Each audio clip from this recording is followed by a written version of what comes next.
Olá, oitavo ano, chegamos ao aprofundamento do quarto bimestre. Nós viemos de uma linha de poética, né, nos poemas que contam história, depois vimos o gênero dramático e agora, para o aprofundamento do quarto bimestre, nós vamos ver o texto dissertativo argumentativo. Então, assim, todas as vezes que vocês ouvirem falar sobre texto argumentativo e dissertativo, ele é um macro. Ele é, como posso dizer, generalizado. Dentro de um texto dissertativo argumentativo, vocês vão encontrar gêneros. Então, por exemplo, se você faz uma resenha, você sabe o que é uma resenha? Quando você lê um livro e faz o resumo do livro e emite a sua opinião se você gostou ou não, ou de um filme, de uma música, isso é uma resenha. Você está o quê? Dissertando, ou seja, falando sobre e emitindo a sua opinião sobre o assunto. Então, é dissertativo, argumentativo.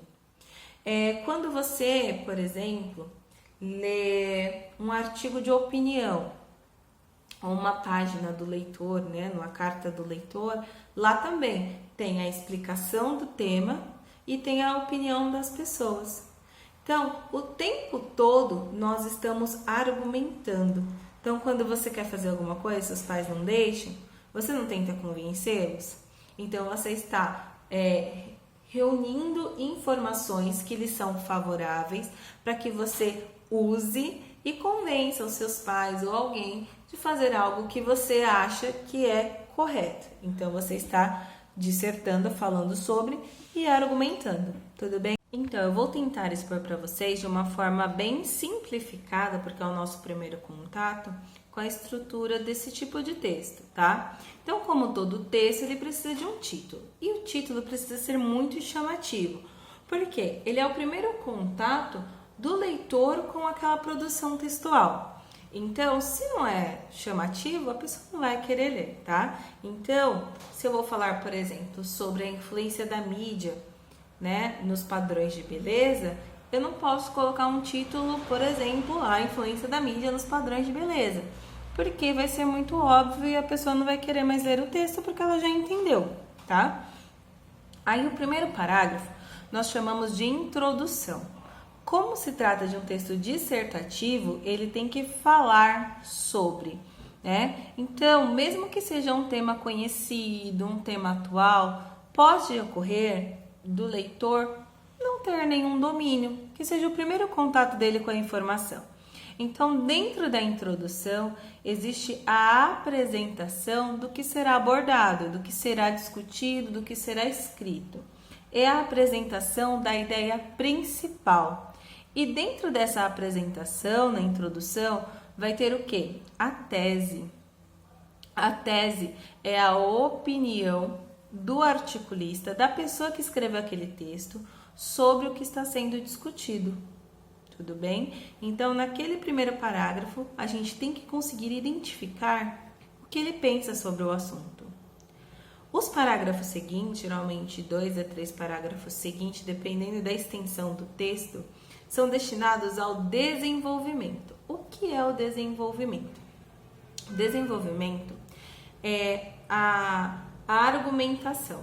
Então, se o objetivo é convencer a pessoa, se é persuadir, se é fazê-la mudar de postura, de opinião, eu vou precisar de informações que não saiam somente da minha cabeça para convencer a pessoa, entendeu? E que argumentos podem ser esses? Podem ser a opinião de um especialista. Então, se a gente está falando sobre a influência da mídia nos padrões de beleza, a gente pode levar em consideração a opinião de médicos, de cirurgião plástico, de comunicadores, de digital influencers. Então, esse argumento a gente chama de argumento de autoridade, mas não precisa se preocupar em decorar agora, mas entender que a opinião de um especialista pode ser considerada uma forma de convencimento, porque a pessoa fala, poxa, se o médico está falando isso, então, né? Outro muito comum são os dados estatísticos. Então, sabe, quando você vê no texto, 40% das mulheres, 60%, pesquisas feitas pelo Instituto, são dados estatísticos e servem para fortalecer o texto. Porque não é só a opinião da professora Jamile. Existe, né, na verdade, uma série de informações que ajudam a professora Jamile a chegar nesse pensamento dela e que, sendo colocados no texto, vai fazer com que o leitor também pense da mesma forma ou pelo menos chegue a se questionar sobre o ponto de vista dele. Tudo bem? E a conclusão? A conclusão, ela pode ocorrer de duas formas.